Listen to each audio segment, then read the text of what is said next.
तो ये मेरे पास MEG 01 ब्रिटिश पोएट्री के सॉल्व्ड असाइनमेंट है 2020 से 21 के सेशन के लिए।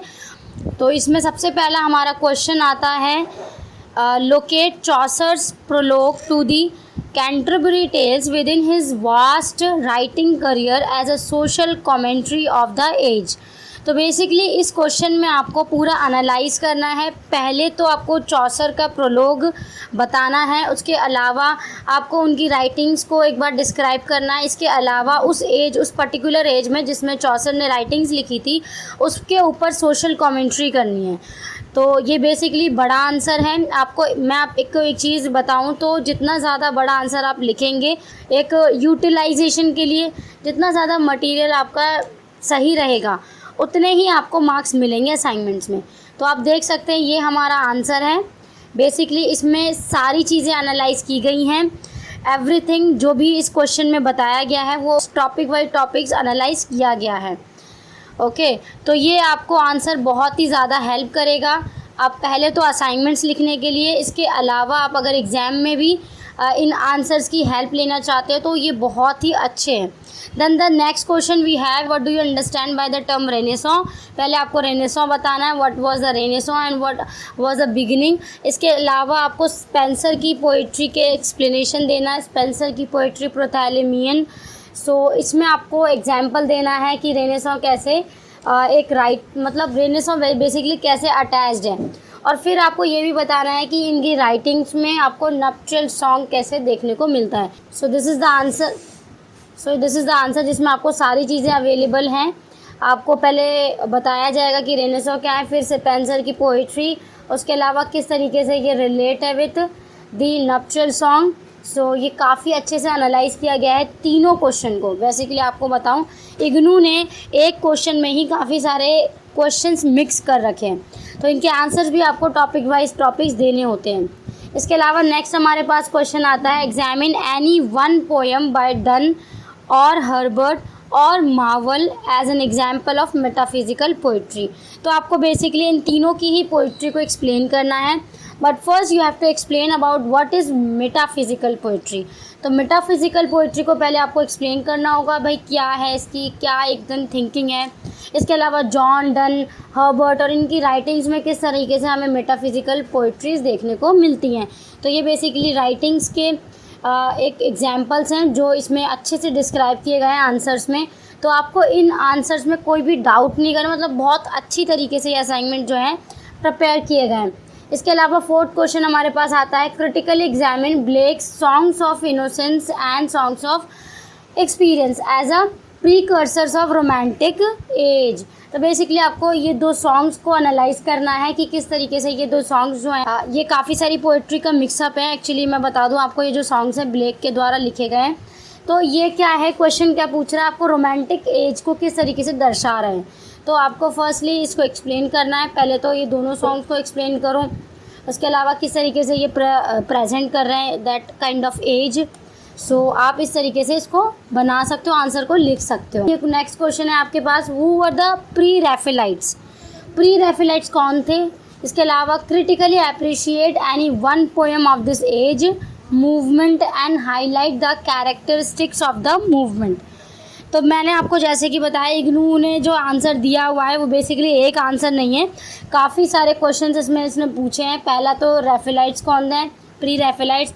इसके अलावा आपको क्रिटिकली मतलब बेसिकली एक पोएम को बताना है जो प्री रैफेलाइट्स के एज को दर्शा रही हो, उसके बारे में उस पोएम का आपको उसके अलावा उस बेसिकली मूवमेंट का, जो ये प्री रैफेलाइट मूवमेंट था, उनके कैरेक्टरिस्टिक्स बताने हैं। तो 3 क्वेश्चन इसमें मिक्स है, ध्यान रखिएगा। और फर्स्टली बताया गया है कि किस तरीके से प्री रैफेलाइट्स थे, प्री रैफेलाइट्स ब्रदरहुड किस तरीके से फॉर्म किया गया, रॉयल एकेडमी थी, उनके स्टूडेंट्स कौन कौन थे, ये रॉसेटी थे।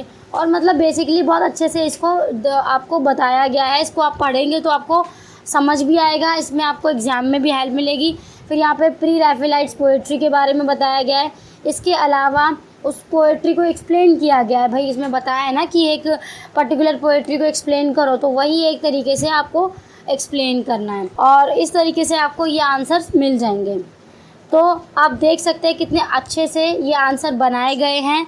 ये आंसर बहुत ही अच्छे तरीके से बनाए गए हैं। इसमें आपको फुल 100% मार्क्स मिलेंगे। कोई भी इसमें वो नहीं है कि भाई कहीं से कॉपीड है, ये पूरे यूनिक आंसर्स हैं। अब मैं आपको दिखा देती हूँ कि ये तो रही पीडीएफ की बात, क्योंकि ये तो पीडीएफ्स है। अब पीडीएफ जो हैं, अगर आपको नहीं चाहिए पीडीएफ्स, तो आप कैसे गूगल के ज़रिए फ्री असाइनमेंट्स देख सकते हैं। तो सिंपली आपको MEG 01, यहाँ पे मेरे पास लिखा हुआ आ गया MEG 01 British poetry solved assignment 2020 से 21 के लेने हैं ना, तो एंटर कर दीजिए यहाँ पे। ओके, और यहाँ पे हमारे पास काफ़ी सारे आंसर्स आ जाएंगे। बेसिकली यहाँ पे पहले की वीडियोस भी आ रही हैं और यहाँ पे 2019 और 20 के आंसर्स भी आ रहे हैं, मतलब बेसिकली पहले के असाइनमेंट्स भी आ रहे हैं। तो नो डाउट अभी क्या करना है, आपको इस पर क्लिक करना। myexamsolution.com ऊपर आ रहा है आपके पास, सिर्फ इसको सिंपली क्लिक कर दीजिए। 19-20 का है, कोई दिक्कत नहीं, इसको क्लिक कर दीजिए, ठीक है। इसके बाद उसको डाउन पे आइए, सबसे लास्ट में आ जाइए। यहाँ पे हमने एक टैग दे रखा है जो 2020 से 21 का है, तो यहाँ पे आपको क्लिक कर देना है सिंपली। तो ये आपको असाइनमेंट्स मिल जाएंगे, तो बहुत ही आसानी तरीके से आपको मिल जाएंगे। अगर से असाइनमेंट नहीं मिल रहे हैं आपको कन्फ्यूजन हो रही है, तो आपको सिंपली क्या करना है, देखिए फिर से मैं बता देती हूँ। ये पहला तरीका बताया, ये दूसरा तरीका बता रही हूँ। तो जैसे कि आपने पूरा सेंटेंस लिखा, इसके बाद आपको माई एग्ज़ाम सॉल्यूशन लिख देना है। ओके, एंटर कर दीजिए। तो आप देख सकते हो, अगर इस पे क्लिक कर दीजिए, क्लिक करके आपको आंसर्स मिल जाएंगे। नहीं तो अगर आपको जैसे अलग अलग तरीके से चाहिए, तो इसके सिर्फ क्वेश्चंस भी अगर आप कॉपी करते हैं ना, अगर आप कॉपी करते हो इसके मैंने सिलेक्ट किया, राइट क्लिक किया, कॉपी दबाया, फिर से एक और टैब पे गए। अगर आप ये आंसर पेस्ट करते हैं, अगर आप सिर्फ क्वेश्चन से भी आंसर ढूंढेंगे ना, तो आपको डायरेक्ट हमारी वेबसाइट का लिंक मिल जाएगा। यहाँ पे देख सकते हैं आपको कि हमने सारे क्वेश्चंस के आंसर्स फ्री ऑफ कॉस्ट अपनी वेबसाइट पर दिए हैं। आप लोगों की काफ़ी अच्छे से मदद हो जाएगी। इसके अलावा आपको एग्ज़ाम में भी इसकी हेल्प मिलेगी, तो आपको वेट नहीं करना। आप आज ही myexamsolution.com पे जाइए और अपने असाइनमेंट लिखना शुरू कीजिए, क्योंकि जितनी जल्दी आप असाइनमेंट लिखेंगे उतनी ही जल्दी आपके सबमिट भी होंगे और मार्क्स भी चढ़ेंगे। अभी कुछ हाल ही में एक न्यूज़ आई है जिसमें इग्नू ने काफ़ी सारे असाइनमेंट्स को क्या है रिजेक्ट कर दिया है जो ऑनलाइन सबमिट हुए थे। तो मैं आपको यही सजेशन दूंगी कि आप असाइनमेंट अपने जल्दी बना के जल्दी सबमिट कीजिए। Don't wait till the last date of assignment submission. आप पहले ही जमा कर दीजिए, आप बन जाएंगे। तो इस वेबसाइट पर आपको MEG 1 से लेके MEG 4 तक फ्री असाइनमेंट्स मिल जाएंगे। आप जो भी असाइनमेंट चाहते हैं उसका टाइटल लिख दीजिए गूगल पे, वो आपको आंसर दे देगा। तो यहाँ तक के लिए मैंने आपको बता दिया कि आपको फ्री असाइनमेंट किस तरीके से मिल जाएंगे। अब मैं आपको एक और इन्फॉर्मेशन बताना चाहूँगी। अगर आप एग्ज़ाम की प्रिपरेशन करना चाहते हैं एग्ज़ाम के लिए, तो एग्ज़ाम में आपको 3 चीज़ें बहुत ज़्यादा ज़रूरी हैं। पहला तो है आपको अपना सिलेबस क्लियर होना चाहिए, सिलेबस कवर होना चाहिए आपको। अगर सिलेबस कवर भी नहीं भी है तो आप इम्पॉर्टेंट टॉपिक्स को कवर कर सकते हो जो एग्ज़ाम में आते ही आते हैं। इसके अलावा आप प्रीवियस ईयर पेपर्स को पढ़ो, इसके अलावा असाइनमेंट्स को आप पढ़ो। देखिए इग्नू ने जितने भी असाइनमेंट्स में क्वेश्चन पूछे हैं वो एग्ज़ाम में भी पूछता है, कई बार रिपीट हुए हैं। जो क्वेश्चंस असाइनमेंट के हैं वो एग्ज़ाम में भी आए हैं। सो आप ऐसा कर सकते हैं, प्रीवियस 5 ईयर्स के असाइनमेंट्स हैं जो सॉल्व्ड असाइनमेंट्स हैं वो ले सकते हैं, उनको आप पढ़ सकते हो। तो ये तीनों ही चीज़ें हमारी वेबसाइट पर अवेलेबल हैं। सो यहाँ तक के लिए ये वीडियो हमारा फिनिश होता है। आप सबसे गुजारिश है कि जस्ट लाइक दिस वीडियो, इसको आगे अपने दोस्तों के साथ शेयर करना ना भूलें। And if you are new at my channel, so just subscribe my channel for the latest update of my all videos. So thank you for listening.